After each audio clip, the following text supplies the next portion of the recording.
Hello, lovely viewers. Today I wanted to discuss the Great Zapfish. We all know that in the original Splatoon game, the Great Zapfish is confirmed to be over 100 years old and powers the entirety of Inkopolis Plaza. This makes sense, but then in Splatoon 2, the Great Zapfish also powers Inkopolis Square. It's not a stretch to assume that the Zapfish can power both places, as they are confirmed to not be far away from each other. The problem for me arises because in Splatoon 3, the Zapfish is again in a different area, this time in Splatsville.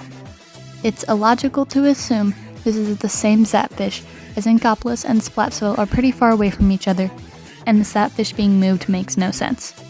I commented my thoughts on a video by Rassicus, and they confirmed that the Zapfishes from game to game are in fact not all the same Zapfish, which makes some sense. The part that doesn't make sense is that the original Zapfish seems to be a pretty rare thing, as the only other beings in existence that are 100 years old are Captain Cuttlefish, who is shown to be very old in appearance, DJ Octavio, and Judd. Judd happens to be immortal, so no surprises there. So, were there actually many great Zapfish that were divided up amongst the cities?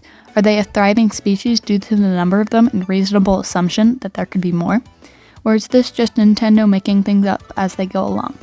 I think most likely is the latter, as in many instances Nintendo goes back on what's canon or implied. As an example, Inklings and Octolings don't usually have tongues, but Shiver appears to have one.